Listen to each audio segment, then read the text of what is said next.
Welcome to the After the Show movie podcast, brought to you by your hosts, Ascully and Cidtalk. We're addicted to movies. Are you? Welcome, Cidtalk. Welcome to this wonderful afternoon. How are you doing? Very welcome. Very welcome. Very welcome. Very good. You're very welcome. Thank you. Very welcome. Thanks so much. What's the before the after the show discussion?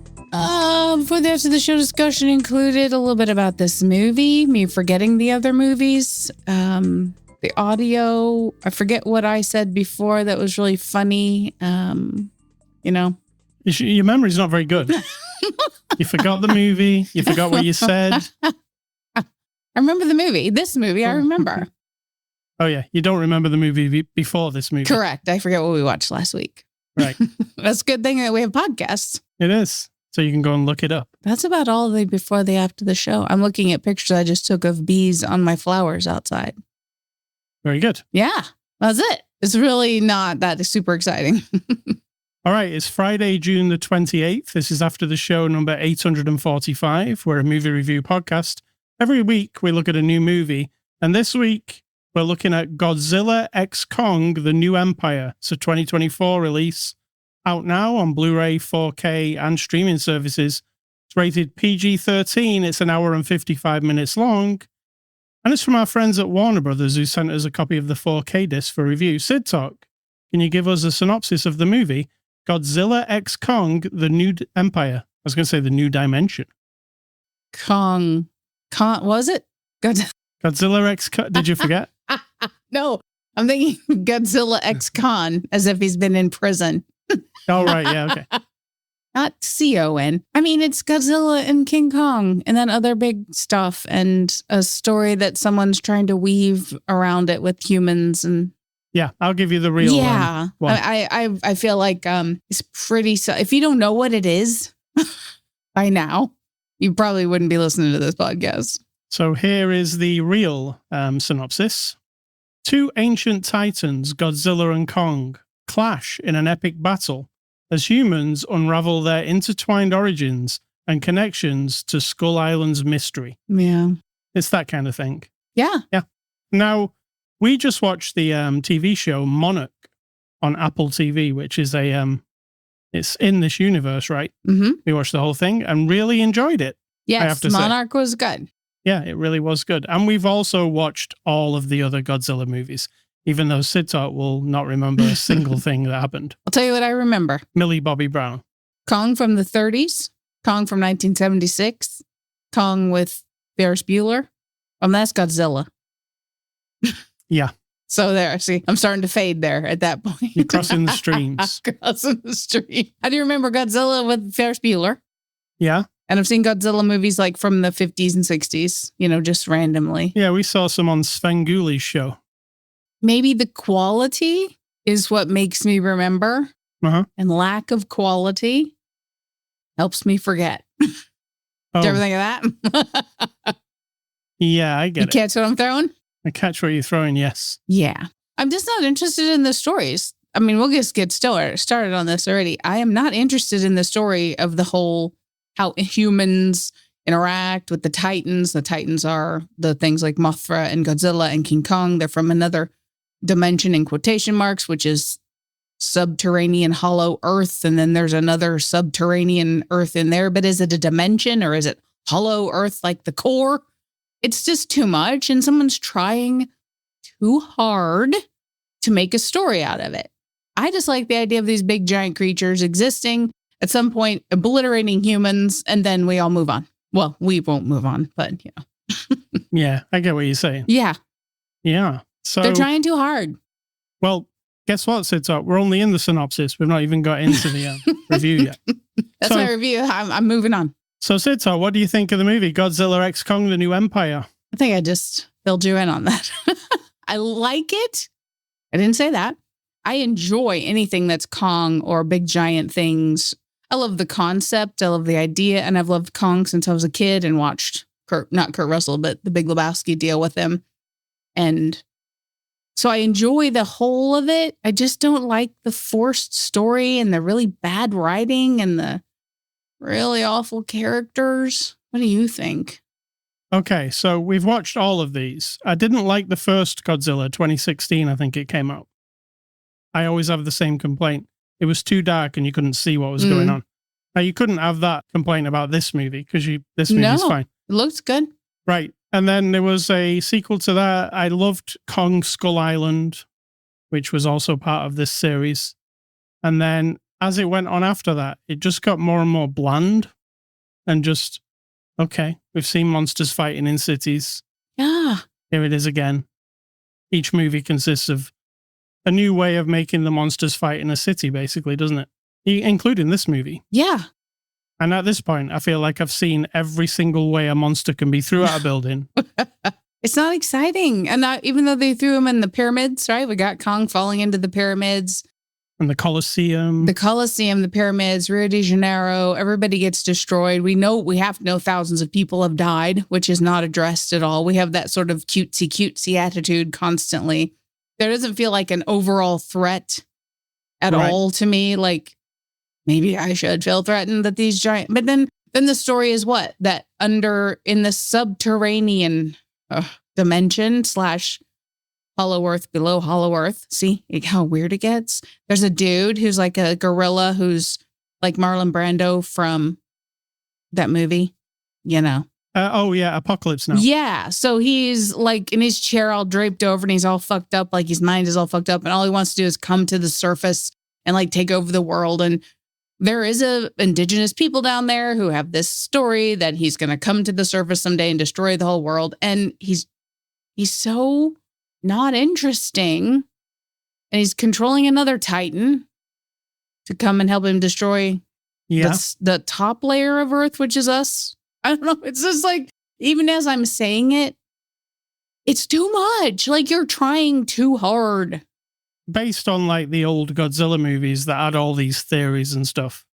They're just kind of copying that. The old Godzilla movies did not have any of this. They had a Hollow Earth thing in one of them, apparently. I was just reading about it. In like an old Godzilla movie? Old one, yeah. Okay, I haven't seen all the old Godzilla movies, but definitely not Kong movies. No, not in Kong, no. Yeah, so mishmashing them together just because is so... I think it's tacky. One thing I liked about this movie was at the beginning, it opens like straight into it. We're in Hollow Earth. There's a big action sequence. CG, expensive looking. It looks cool. And then I was thinking that it lasts quite a while, like maybe 10 minutes. And I was thinking, okay, I could deal with this if no humans come into this story. Like, let's just have the monsters have their own movie. And then all of a sudden, Rebecca Hall started talking over the top of the scene. And I was like, oh, we're going to cut to some humans. And then we cut to some humans. And I was like, oh, God, stupid humans. Like, they're really dumb, like, and they're all going to be, because it's this kind of movie, they're all going to be overly explaining every single thing they do. They're going to be like, yes, it's the Hollow Earth, blah, blah, blah, blah. Yes, and have absolutely zero personality whatsoever. No one has a personality in this movie. No one. Nobody. It is like the absence of, you're right, if we could just leave the humans out. Because Kong figures out a way to communicate. So we're down there. If you haven't watched all the movies, Kong has been sent to the underworld, to the whatever, to live instead of being up top to like destroy everything. Because him and him and Godzilla got in a little fight in the last one. And so they keep Godzilla on the surface, which is also weird. Yeah. Thinking we can control Godzilla. And he just goes to sleep wherever, or I forget if we decide Godzilla's a woman or a man, female, I don't know. And then we keep Kong down below and he's all alone and he's just sort of like wandering around. If we would keep him down there trying to find, and then him finding, and he does, a whole other group of his kind. Yep. And then make that the story. You're right. Humans are they're just in the way. Yeah. And the idea that we can control any of this is hilarious. Exactly. Like, Godzilla literally breathes in radiation. So he goes to a nuclear plant, destroys the plant, all the radiation, he just sucks it up, breathes it in so that he can then, shoot it out. That's his like fire breathing thing. Mm-hmm. When you've established this in a story with little peon humans, there's nothing There's no way to control these beasts. I just find it futile. See what you're saying. Maybe we should go 100 years in the future when there's 1,000 humans left on the planet and these titans run the whole joint. And then aliens come and do the fighting for us. I definitely think they should have the balls at some point to not include humans at all. Just have a story with all CG monsters. And that's it. It's hard to sell that because you have to, I don't know who makes the rules, but you have to have somebody's name to stick on your poster, don't they? But isn't Godzilla's name enough? Exactly. It's a bold idea. Yeah, that's what I would do. And that's what I would want, I think, because I was realizing watching this movie that I was enjoying any scenes with just the monsters more than the people talking like idiots. Whenever anybody talks, the people are just stupid, idiotic, or they're just exposition machines, because I noticed that so much in this movie. We had to keep explaining everything to the viewer because never been told to us before. So there's a lot of things where we're like, why are we doing this? What is that? Where is that? We've made a thing. We've come to Hollow Earth. We don't know nothing about it. So everything that happens down there, we need somebody to explain it. I think what I hear you saying is they need to make a television show instead of a movie, because with a television show, you can have 6 to 8 episodes or 10. And in each episode, you're explaining, for example, let's just throw this out there. This woman that you say is in the other movie, I don't remember her. She has a daughter who is a native young girl who was from Skull Island. Skull Island, we all know from all the old Kong movies. That's where Kong was and the people and Fay Ray or whatever her name was and all them, right? Yeah. Well, in about a 10-second, a 2-line explanation, that island has been destroyed by climate change, and this young girl is the only person left of that indigenous tribe on the entire Earth. And this woman, who happens to be in charge of a branch of Monarch, has adopted her. Okay, this girl's deaf, and she has some sort of telepathy that something's haunting her, some signals. She sees Kong in her brain. She sees weird world in her brain. We get all that in 5 minutes? Less than that, I think. Less than that. And then you're like, what? That's a whole television series right there. The Skull Island being destroyed by climate change. Yeah. That we need that, right? We need to have seen that happening. And that would have been Skull Island 2, which feels like it happened, but we didn't see it, right? Yeah, so you're right. And here's the deal. If they had shown that in any movie before, I've forgotten. No. So telling me, that's what I'm saying. So I thought this young girl was on the movie Skull Island, and they told us this story and blah, blah, blah, and then we saw it get destroyed. You're telling me that didn't happen, so... No, it did not. That kind of stuff is it's too much. And then leaping to the fact, okay, King Kong has a bad tooth. Mm-hmm. He comes to the surface. So somewhere in the years that Kong has been courted by humans, he knows to come up through one of the portals. And they'll help him. Then there's a guy who's a fucking idiot. I don't like either of these characters, the podcast guy or this veterinarian of weird animals. So now we have a veterinarian who can pull a tooth the size of a bus and replace Kong's tooth, which we don't see happening because he just knows. And he happens to have studied all of the animals of the subterranean Earth and understand the bionome or whatever the hell it is. And he's also a tool. And he's an idiot. And he plays dumb music. And I mean, I like the music, but when you put it with him, it's all just what? I feel like I'm watching a school play sometimes. And I did read something about the director saying these words. We really wanted to make it more like a Marvel experience. Ugh. And I just kept feeling that because I didn't at all. They randomly, whenever this dumb character played by a guy I really like, Dan Stevens, who was in last week's movie as well. You do like him. Whenever he turns up and he actually does something, they play 80s music really loudly and sometimes you're like, why are we playing this? It's not even that interesting. And not even an interesting part of the song, or it doesn't fade in and fade out. It comes on for about 7 or 8 seconds and then it doesn't fade into other music. So it doesn't make it impactful. No. It's not too quick. It's weird. Yeah. And I was like, oh, this is somebody watched Guardians of the Galaxy and went, oh, isn't it fun when they play songs? And that's what that felt like, but shitty. Go away from I pretending to felt be. zero Marvel. I felt like amateur hour. Yeah. And now, go back to the part where I said I enjoy this movie, which I did, because I like big monsters and shit like that. So I still enjoy the movie, even though it has so many. I really like the monster parts. Mm-hmm. I like the Hollow Earth parts without the humans.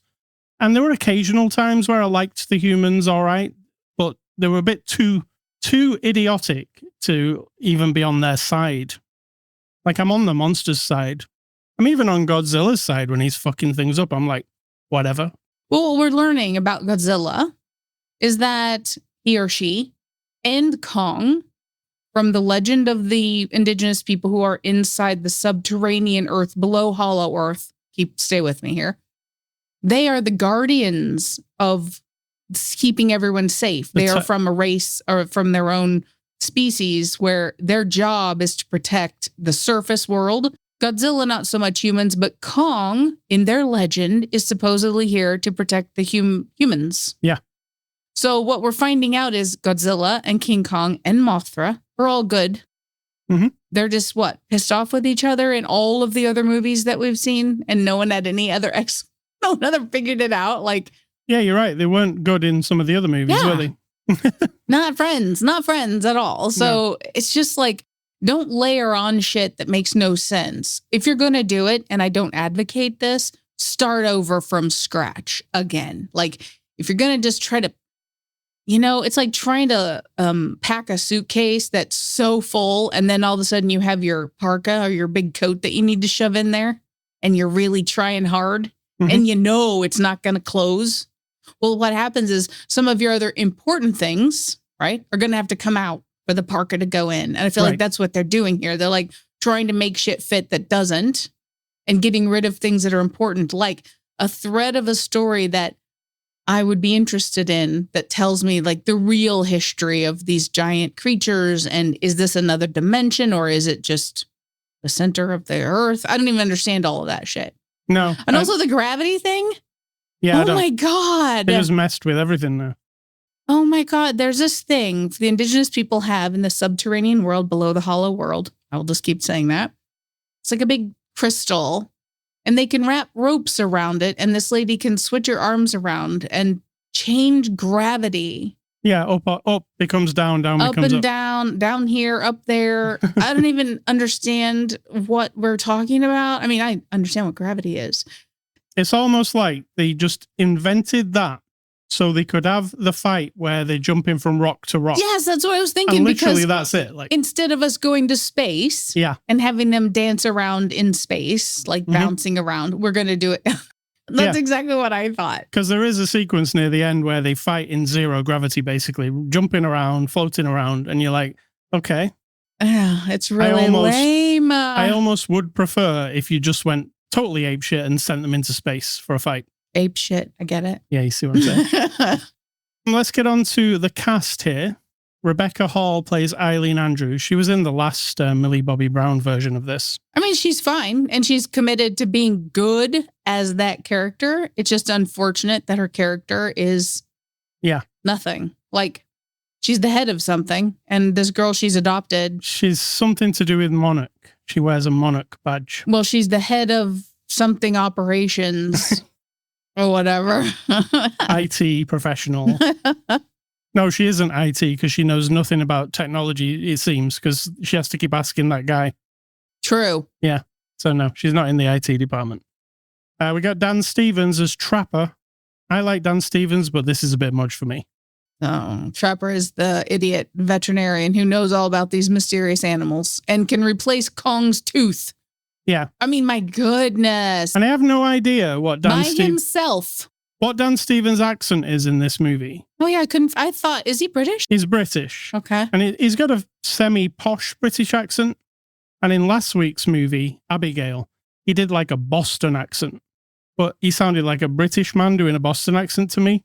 In this one, he sounded like he was from South Africa, New Zealand, Australia, and the East End of England all at the same time. Yeah, it's like I felt vibes of New Zealand and South Africa as well. And I was like, what is this thing he's doing? Is that generic. Is it just what Trapper is? Does he just go all around the world and pick up everybody's accents? we want no explanation for this character unless we're going to actually get. No. Good. It's the dumbest of characters. I hate it. I mean, having one dude replace the tooth of King Kong by himself. Yeah. And that's enough for me to go like, what world are we really living in? And while he's doing here? it, he's cracking jokes. Yep. And being stupid. And listening to music and shit. I mean, it's kind of sad. He thinks he's Star-Lord or some shit. That's what I was getting at. He's like he's supposed to be like this, like... I think we shouldn't... He's got lots of charisma, but then his charisma is shit. He just comes across like as a knobhead. Yeah. Yeah. Maybe that was the idea. I don't think so. Brian Tyree Henry plays Bernie Hayes, unfortunate second name. Also another tool. I mean, why are we still having a character who is bumbling and hapless and panicky and is the siren of like, right? Yeah. And also supposed to be the person with solid, intelligent answers. And he knows all the stuff because he was in the other movie. You know, he's like the conspiracy guy who is right about the Titans and all that. But why make him a buffoon? He's like the Three Stooges. It's like I want the director, the writer, and the producers to be in this room with me right now, not Zoom, in this room with me, sitting at this desk. And I want to ask you, when you watch that back, now I'm not casting aspersions on the actor person because he's given what he's given. And that's the persona is this, right? I want the director to look me in the eye. When you watch that back and you're directing that person, do you actually think that's a credible, interesting character? I need an answer because it's not. It's absolutely embarrassing and boring. I was thinking that if he got gobbled up, then I'd be all right. Yeah. Unfortunately, he didn't. We got Kaylee Hottle as Gia. She's the young girl. And again, she's fine. She's good. She's fine. She doesn't speak. At least she's not stupid. She isn't. She's just supposed to be sort of ethereal, and because she's now the only one who can communicate with Kong and with Mothra, and she's the representative of this subterranean indigenous peoples, and she's meant to save the world. She's very angelic, we'll say. You know, in that old Godzilla movie we watched where there was those two ladies, they were like fairies or something. Mm-hmm. She had a vibe of that, and I don't know if that she was supposed to be something like that. He kind of had the vibe that they had. And they could communicate with the monsters as well, remember? Are we saying maybe those two fairy ladies are from this lower down subterranean below Hollow Earth indigenous? Okay. Yeah. Okay. I mean, you know. Who knows? You're going to try to string things together. Adam Wingard comes back to direct this. It's his last Godzilla movie, he's saying. He wants to go back to horror movies. Good. Sorry, Adam, but my goodness, you were in over your head, mate. Adam Wingard directed a movie I love starring Dan Stevens, The Guest. Now, he wants to go back to more movies like that than doing these big movies. So good on you, because that was a good movie.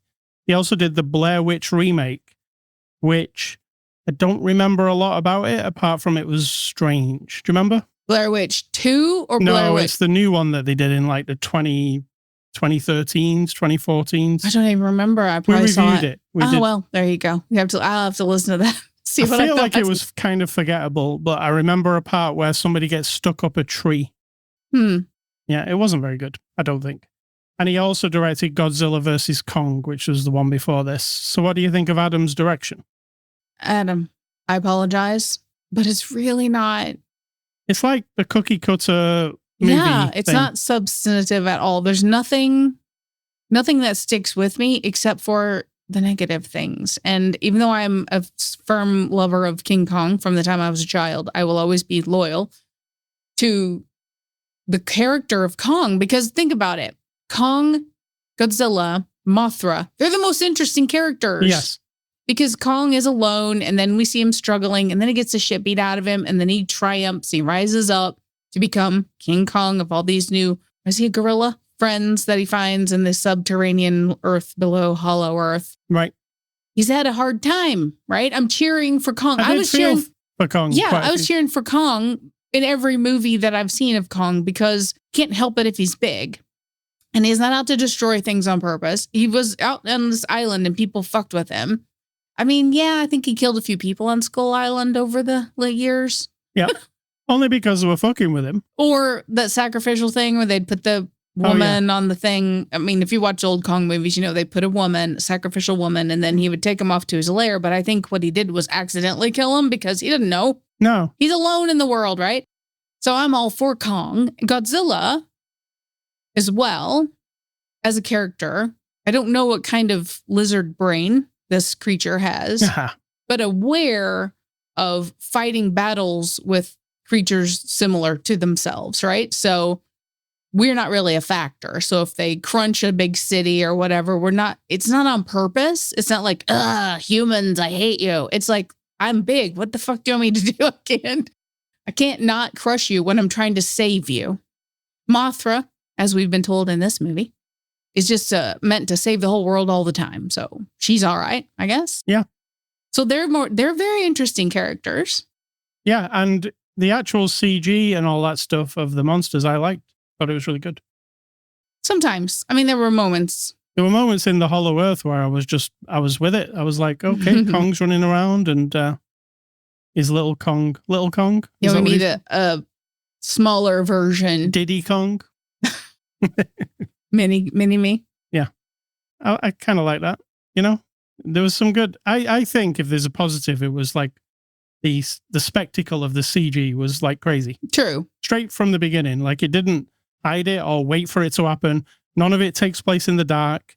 It's all out there. You can see everything. I think it looks pretty cool. But when the humans open their mouths, just turn off there. Everything is ruined by the humans. All right. So what are IMDB reviews? Well, those are reviews you're going to find that are 1 star. And usually you disagree with them. But today, I don't know. This guy says, I've watched some trash in my time, but this is the worst. Compared to other older Godzilla movies, this insults anyone's intelligence. I wasn't expecting much. CGI fighting, CGI. The bits with the humans was terrible. Terrible acting, terrible exposition. I just had enough by halfway through and left the theater. Left the theater. Right on. Second guy says, stay home and save your money. The plot to Godzilla x Kong New Empire is that below the Earth are face-painted tribal people who use crystals to control gravity and who are looking for a psychic deaf girl because they need her to awaken a mother moth that shoots magical spiderwebs in order to unite Old Man King Kong, Mini-Me, and Nuclear Godzilla. Mini-Me, yes. Oh my God, we said all those things. That should be the synopsis. Are you sure you didn't write that? Did you write that one and then just pick it out yourself? I did not. I wouldn't give this movie 1 star. I'm pretty much right below the middle-ish. The third person says, did a 7-year-old child make this movie? What a waste of time. Totally brainless movie. It makes no sense. I think it's the worst movie ever with Godzilla and Kong, and they're both idiots. Totally ruined. I don't think I'll be watching any more Godzilla or Kong movies, as this movie made a damage of the image of them. It's 1 hour and 50 minutes of non-stop nonsense. Oh, I'll watch more Kong and Godzilla movies. Oh, yeah. Because you never know. They're making a second season of Monarch. I will watch that because I was impressed by the first. That has proven itself to be of a quality that I approve. Is that me being snotty? But whatever. I approve. Thumbs up. All right. So extras. We didn't watch any extras. There are some extras though on the disc. A bunch of making of features and a commentary by Adam Wingard. So let's give this movie a score. I'm going to give Godzilla x Kong The New Empire a 5 out of 10. Yeah, 5 is fair. It's right in the middle. It's forgettable and... I don't forget things, but I feel like I might have forgot this one already. Mostly. What movie did we just see? Huh? What are we doing? Are we still here? Is it supper time? Yeah. Thank you to Warner Brothers. Next week, we're going to look at the new A24 movie, I Saw the TV Glow. So Cidtalk, A24, always impressive. Yeah. Again, so far, you never know. This could be the worst one. Who knows? So we'll look at that next week. I'm giving you my movie recommendations based on nothing really, apart from that Dan Stevens was in this movie and Adam Wingard directed this movie, and they also were in The Guest, which I love. And when I thought about The Guest, Micah Monroe, I think she's called, the lady in The Guest, she's in a movie called It Follows. So I'll recommend you that one as well, because that's a cool movie too. They are very specific movies. They are both. They really fit. You could double bill those two. I don't know. It's a lot. That's a lot. You got to be, have a big bucket of popcorn. And mine are going through the 20th century in the adventure and action category. This is random. This isn't quality based. It's just movies I've seen. They're on a list of movies I've seen. So we have, coincidentally, Blair Witch 2 on that list. Ah, lucky. Blair Witch 2 is like aware of itself. So it's like about the phenomenon of Blair Witch, right? Yes. And then it was like, it's not really real, but we all know that it wasn't supposed to be real. Yes, it's super meta. If you're my age, you don't fully know what that means. It's like meta before things became meta. So I don't know. It was kind of steeped in the middle of the meta world, I think, time frame. And then we have King Kong, because it's King Kong. The original. I will advocate, not the original. It's fine. And it's, 'twas beauty killed the beast, because again, Kong's not doing anything wrong. This oil company goes in the 1930s and I think it was 1930s, maybe 29, and then 1976, someone discovers Kong on an island where they're trying to drill for oil. The oil company brings Kong back to the city to be a spectacle. Like, look what we've captured. Like he represents the oil company now, right? The big, powerful oil company.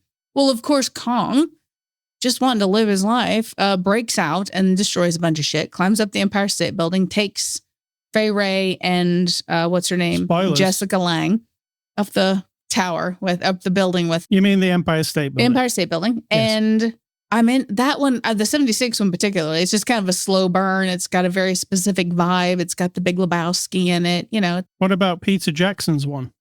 I never liked it. No? No. Not really. That had dinosaurs in it. It was dumb. And I don't like the Jack Black character. He's kind of, that character. And so, and I didn't think it looked great. And I didn't like the female character at all. So no, didn't love that one. And again, Kong had nothing to do with his imprisonment. So I don't like that. And then we have The Mummy. Now, this could be The Mummy from original, or because they're all from the 20th century. So any mummy movie. And The Green Inferno, which we did watch. That's, it's that guy. Eli Roth. Yes. Yeah, and so it's a cannibal movie. You could have it with your other. Well, see, you just ruined it for people, because I didn't know that until we were watching it. Thanks, everybody. Yeah. So you spoiled that for everybody. And then there's Karuku, Beasts of the Amazon, which is from like 1959. And it's just one of those exploitive. I think we watched it maybe on Svengoolie. I'm not sure. Like a black and white. No, it's not black and white, but. Oh, I think I know what you're talking about. It's like exploitive of, people sort of exploiting the idea of native people being terrible. I've seen that one. Yeah. So there's that. All right, Ascully stuff. I've been playing a game called Starship Troopers. You know this game? It's called Starship Troopers Terran Command. It's a game that came out about a year ago. Now, the reason I've been playing it is they put out a new DLC called Urban Onslaught, which adds to the game. And like the title says, Urban Onslaught, it brings the battle to like cities and, urban areas. Have you seen me play this, Cidtalk? It's one of those top-down or isometric view where you point at the soldiers and tell them what to do. It's called an RTS game. You've heard of that, right? Mm-hmm. Like StarCraft. Well, it's that kind of game. It's an RTS, which is real-time strategy game. And what you're doing is you're building up a base, you're building troops, and then you're sending all your troops out to attack the bugs, in this case, because Starship Troopers.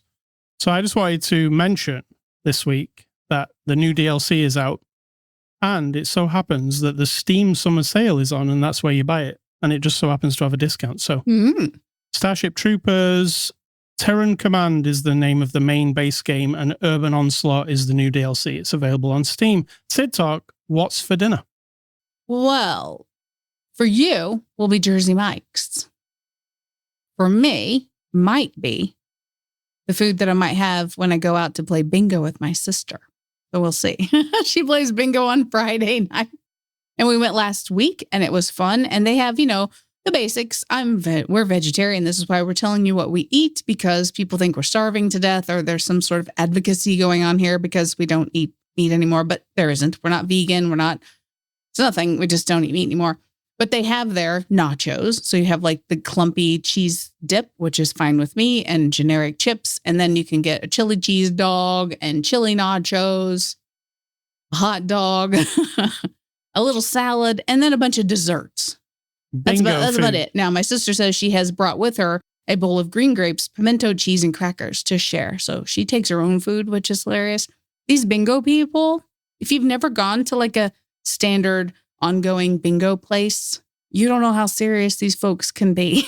And I mean serious. Like, they nest. When you go, they put all their daubers and their equipment and their pads and their cards. I mean, it's a whole thing. So I might go out there and I might have some nachos. We'll see. All right, nice. And I might install a new smart thermostat in our house. For supper? Nice. Yeah, instead of eating supper. All right, Cidtalk, what's your advice? And let's get out of it. My advice is, of course, not advice. It's just like a thing. You can call it what you want, but your mind itself, your brain, your mind, your ability to have information go into your mind. It's not a container that's like closed up, not like a building where if you have to open a door or a window to let stuff in. Your mind is like a sponge to the world, and it is exposed to all the things, everything that it is exposed to constantly, and it will learn and absorb things, whether you like it or not. Like, the only thing that stops you from learning is putting yourself inside of a container. And by that, I mean like inside of a very insulated group of people, or inside of a very isolated amount of information, cutting yourself off from the possibilities of other ideas or information at all. Your brain wants it. Well, maybe it doesn't want it, but naturally will just, if you hear somebody say something in the world, or you see someone behaving in a way that is not what you're familiar with, your brain starts to process, and you go, oh, well, that's another way to think about it. That's another way to do it. Even if you don't consciously, like, it's not just right in the front of your mind all the time. If you eliminate all those possible things that are unfamiliar to you, then you just sort of, you're in that container with the lid on, and you know what happens. It gets like fermented or rotted or gross or just limited. That's it. You'll fit in the container forever. You never add anything to it. So, like I said, that's not advice. It's just what it is. All right, Cidtalk, thank you for that. Bingo. Ascully.com is the place you can go to get this podcast. Twitter, Facebook, and Instagram is where you can catch us on social media. You can also go to iTunes, Amazon, YouTube, TikTok, anywhere that podcasts and things are available. Things. You can also email ascully@ascully.com. Don't email Cidtalk. She doesn't want your email. And stay classy, Mr. Godzilla and Mr. Kong. Or Mrs. I don't know what you are. But you're also both awesome when you're not in a movie with stupid humans. Oh, that's funny. And just so you know, I won $34 last week on bingo. Let's see how that goes this time. And maybe I've doomed myself now. And I'm going to say, think for yourself, or someone will do it for you.